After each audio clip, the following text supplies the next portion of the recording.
this is Katie Colleen and welcome back to Colleen Cosplay. Today we are going to be talking about doing cosplay contests, the accessibility, getting onto the stage, the physical contest, any of the judging aspects of the contest, when you have a chronic illness, a disability, mobility aids, all of that. And this video may seem oddly specific, but as someone who was in the cosplay community and doing cosplay contests as an able-bodied person and is now in the disabled cosplay community, I could find no resources. I couldn't find anyone else who was going through this, and I just was like so sure I'd have to quit contests altogether and like there was no place for me, and that's not true. So today I am joined by a very special guest star, a fellow cosplay YouTuber.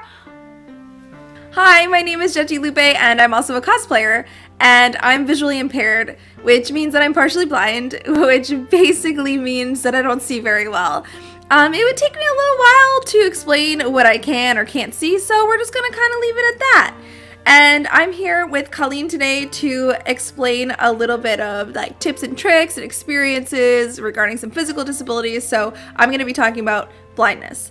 These tips and tricks may not work for all people who are visually impaired and blind because there are so many different levels of blindness, and there are different conditions that you may have, that you may see things differently than I see them. So I do want to put that out there. But even if you're not visually impaired or blind, these tips might also help you in any way, so let's go. So the first big thing I want to talk about is accessibility. As you may be aware, most cosplay contests involve a few stairs getting on a stage where you would present your cosplay or perhaps do a skit. There's a few ways I've gone about getting up and down the stairs and communicating with the conventions.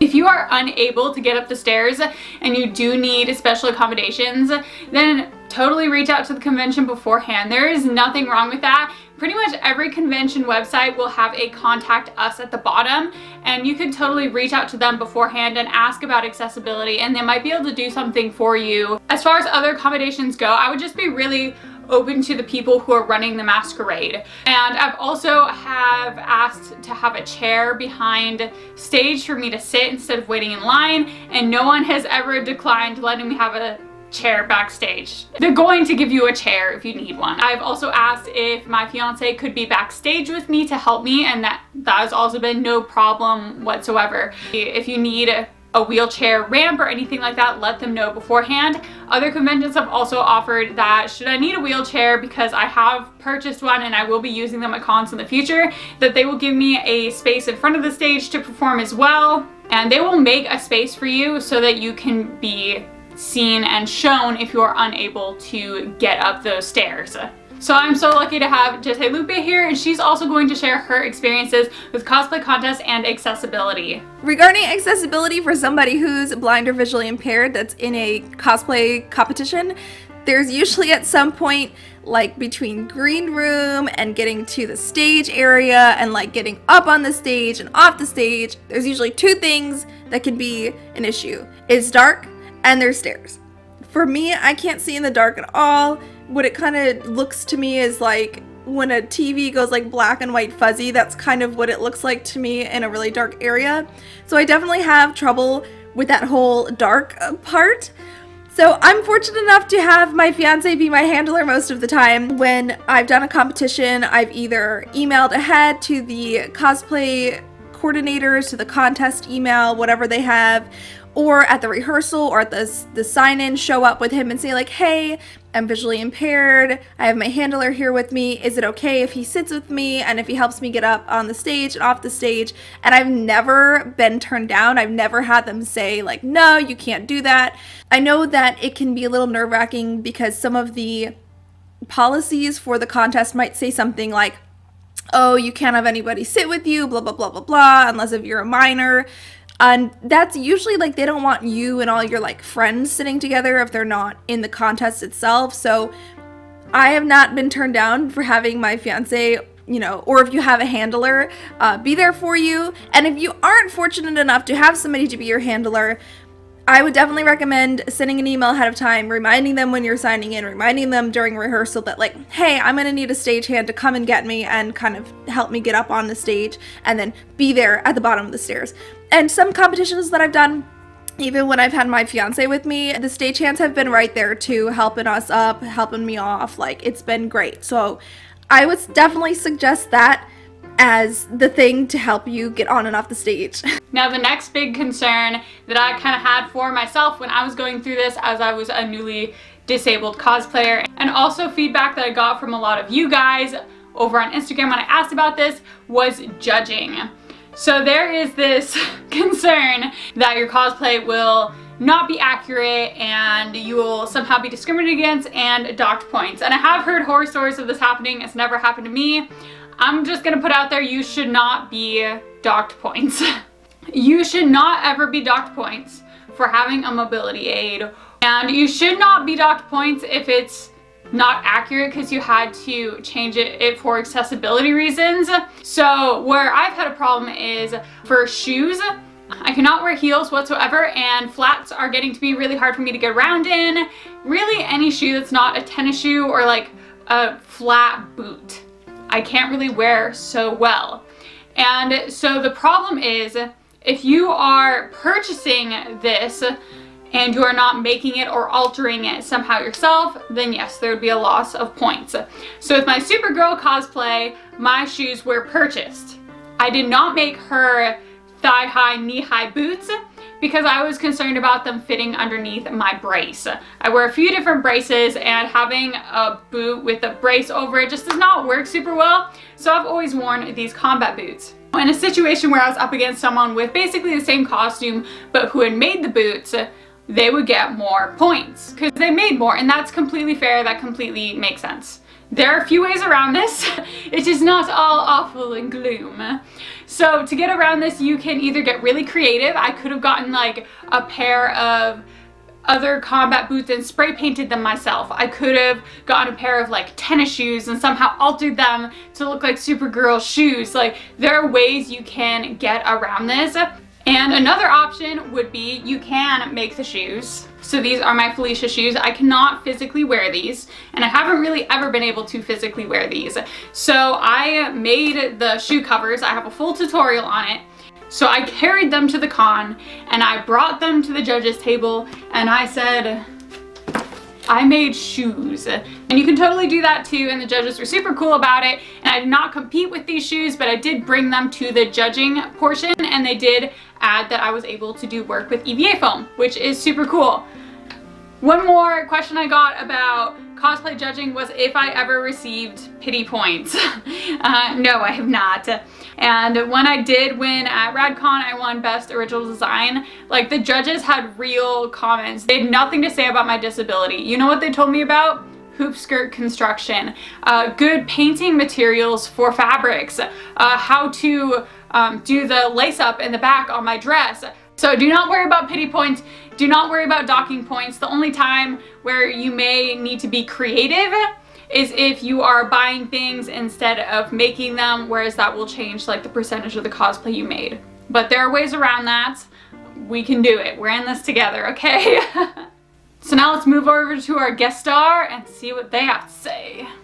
Regarding craftsmanship competition, I know that we want to be as accurate as possible. I know. But sometimes you have to make a cosplay work for your body, and I know that Colleen has touched on this already. For me, I do a lot of Wings Club cosplays, and I'm not shaped like a Wings Club girl, so I just kind of reshape some of the outfits to work for me. Something that I know I can never be accurate on is the eye color. Due to the condition that I have, I cannot get colored contacts made in my prescription. So if that's something that you're really worried about going into craftsmanship judging, feel free to tell them, like, hey, I have a visual impairment or I have a medical condition, because there are other people that can't wear contacts at all, and so there's no way I could have, you know, red eyes or something like that. So I feel like they should be pretty understanding. I mean, same thing if you have to wear glasses. I normally wear contacts when I'm cosplaying my just regular clear contacts, because that's just how I feel more comfortable. If you have to wear your glasses, that's totally okay. Just because the character doesn't wear glasses, at least you can see.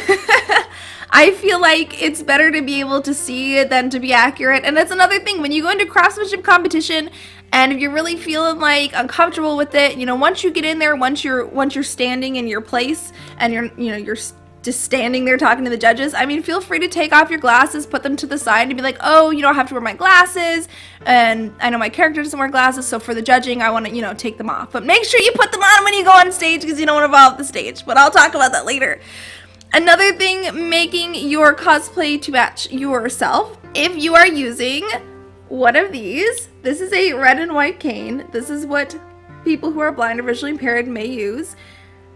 Remember that you have to be able to use the cane to be able to see.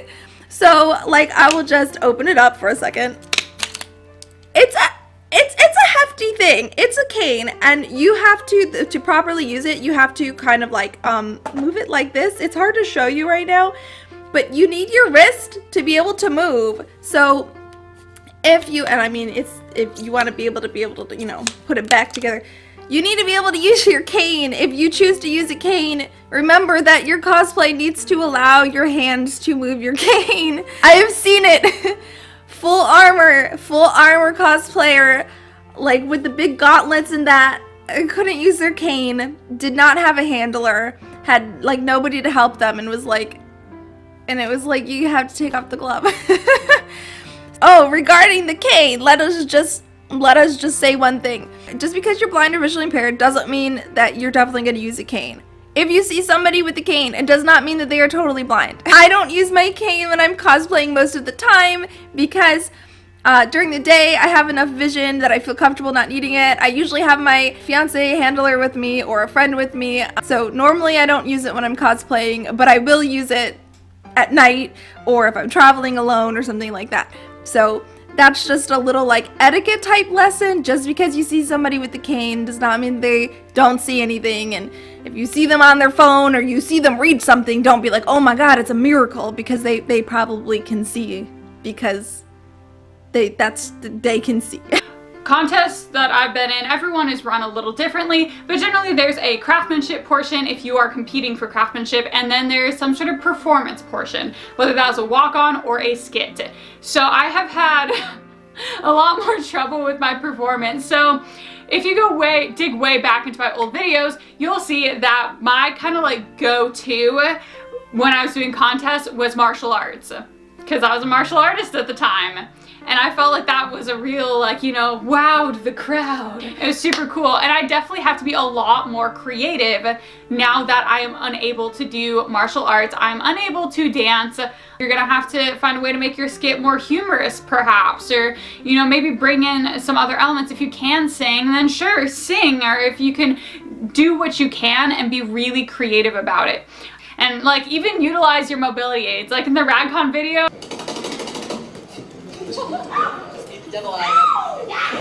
Come on, like, we can get creative on this. It just takes a little bit of practice. Regarding the stage, once you've done the green room, once you've done backstage, once you've gone up those stairs and you're on that big beautiful stage, you don't want to fall off. You don't want to fall off. I have seen somebody fall off of the stage. I have seen it. This is a fear that I have every time I go on the stage. So here's a few things that I would say are things you can do to help with this. At least all of the masquerades that I've been in have had a dress rehearsal where they allow you to go backstage, get up on the stage, practice your skit, and practice getting off. Sometimes they'll let you do it more than once. If you're in a masquerade and there's a rehearsal, that's a great time to really take your time and let them know, like, hey, I need an extra couple of minutes here. I just need to see, like, count how many stairs there are to go up if you're that type of person, which I am. And then kind of look and see on the stage, like, okay, like, how many steps can I take forward? Usually if you're doing a skit, you've already practiced a million times in your house, but once you get on the stage, sometimes it's way bigger, or in the case of Colossal Con East, it's much smaller than you were expecting. When you get up on there, just take an extra couple of seconds to really look around, maybe like count how many steps it takes to go to the front of stage, how many steps it is to the side. Usually there is some kind of tape on the stage. Usually the convention is using that stage for like multiple things all weekend, so there's usually at least a big X in the middle. So it helps you kind of keep yourself grounded and keep you in the middle of the stage. If you can't see it all, that's going to be a little bit more difficult. What might be great is if you can have like your handler on the side of the stage, just to kind of be there. If it looks like you're getting a little too close to the edge, they might be able to kind of run up and like just grab you, make sure that you're not going to fall off.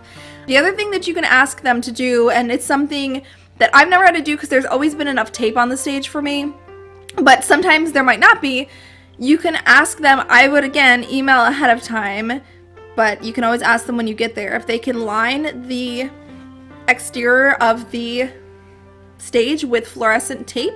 You can even bring your own fluorescent tape. That's a really kind thing to do. And they may allow you to line the stage, at least for the masquerade. I mean, in my opinion, it's not hurting anybody, and I'm sure everybody would agree with that, so that's something that you might be able to ask them. Again, I would email ahead of time so that you know before you get there. I felt this was really important to put this video out there for everyone who just did not know. Like, I had no resources. I was like, are there even disabled cosplayers out there? Can I cosplay at all? So I'm really thankful to have Jettee Lupe here. So go check her out if you have not already. She is a fellow cosplay YouTuber. Also, if you guys have had any experiences, please share them in the comments down below. I want to hear what other people's experiences have been, because I do not think this is talked about enough. We should talk about this stuff more, okay? So thank you guys so much for watching, and I will see you all in the next video.